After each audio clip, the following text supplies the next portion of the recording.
Bonjour à tous et à toutes, aujourd'hui épisode CVCM un petit peu particulier puisqu'on va aller tester les idées reçues dans la rue pour savoir à quel point ces idées reçues sont ancrées dans notre société. Bien entendu, pour avoir des réponses les plus naturelles et les plus spontanées possibles, on ne peut pas se présenter comme une chaîne d'idées reçues, donc on va se présenter comme une chaîne qui teste la culture générale des gens dans la rue. C'est parti pour les micro-trottoirs. On va essayer de tester avec ces jeunes filles qui sont juste là.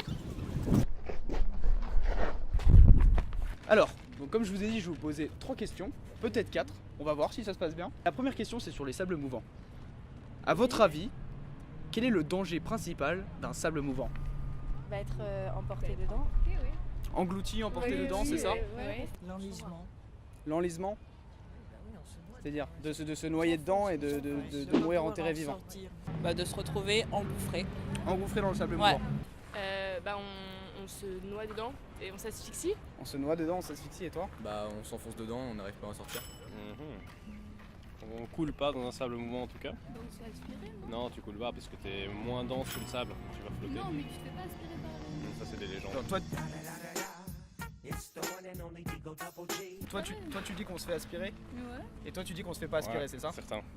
Et toi t'en dis quoi? Moi je sais pas trop. Tu sais pas trop? Là on passe à la deuxième question par rapport au cerveau.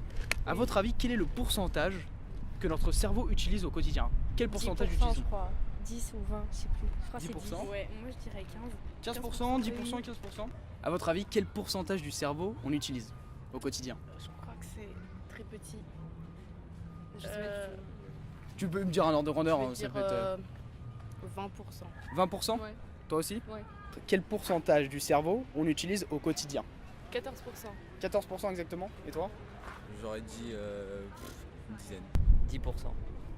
9-10. C'est-à-dire au quotidien, quel pourcentage du cerveau on utilise? À peu près, hein. Ouais. 10%, 20%? Plus. 20%. 20% tu penses? Et toi? Je pense que ça n'a pas beaucoup de sens comme question parce que c'est. Au final, tu utilises un peu toutes les parties de ton cerveau. C'est pas de la même manière tout à fait, mais. D'accord, donc toi tu parlerais pas en pourcentage? Non, je pense que ça n'a pas beaucoup de sens comme réponse. Ça va dépendre de l'âge. 20%. 20%? Et vous avez une idée? Je sais que c'est assez. j'ai aucune idée. Tu peux demander à Simès. Alors à votre avis, au quotidien, quel est le pourcentage du cerveau qu'on utilise?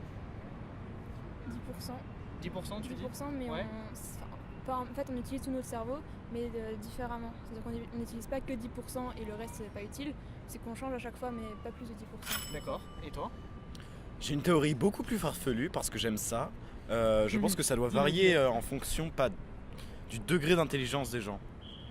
C'est-à-dire tu penses qu'il y a des gens qui utilisent plus leur cerveau que d'autres? Oui, Parce qu'ils sont plus intelligents Enfin, ou alors ils exploitent mieux leur... c'est ça. Ouais.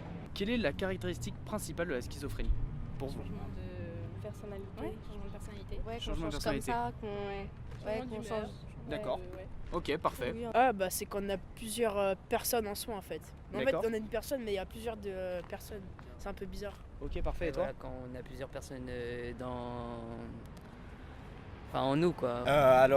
Contrairement à tout ce que les gens pensent, c'est pas un dédoublement de la personnalité.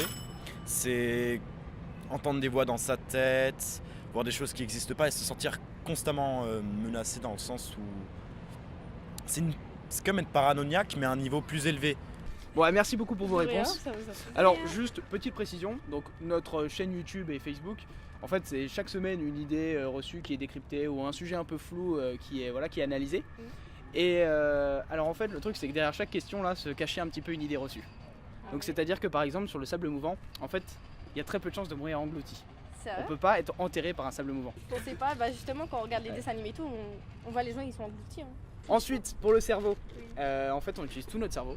100% de notre cerveau, mais en fait on utilise des aires différentes du cerveau en fonction de l'activité, c'est-à-dire si on lit, si on est en train de faire des maths ou voilà. Vous avez déjà vu Lucie ou pas? Ouais, Lucie. Ouais, vous avez vu Lucie? Oui. Ouais, d'accord. Bah Lucie typiquement c'est basé sur un mythe, c'est-à-dire que ça n'a pas de sens de parler de pourcentage Ah du bon cerveau. Ouais. Ah, c'est bizarre.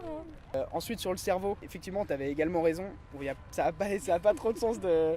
Non mais t'as très bien répondu, ça me faisait chier, je me disais merde, il répond bien à tout quoi. Alors schizophrénie, pareil, énorme mythe de société, en fait ça n'a rien à voir avec une double ou triple personnalité. La schizophrénie c'est vraiment autre chose et je vous invite à liker la page, vous verrez toutes les vidéos, vous verrez l'explication totale de la schizophrénie et pourquoi ça n'a rien à voir avec une double ou enfin un changement de personnalité. Bon en tout cas merci beaucoup d'avoir répondu. Franchement, c'est plaisir. super cool. Oui, effectivement, vraiment très cool parce que tout le monde a répondu avec beaucoup d'entrain et de bonne humeur. Même si on a essuyé quelques refus, ça a globalement été très positif. Je voudrais donc remercier toutes les personnes qui ont accepté d'être interviewées. En tout cas, j'espère que cette session micro-trottoir vous a plu. À partir de maintenant, je pense que cette rubrique va devenir récurrente sur la chaîne, soit au début d'une vidéo, soit juste une vidéo consacrée au micro-trottoir. Mais en tout cas, voilà, j'espère que ça vous a plu. Je vous dis à très vite pour la prochaine vidéo qui traitera une affaire de vrai du flou.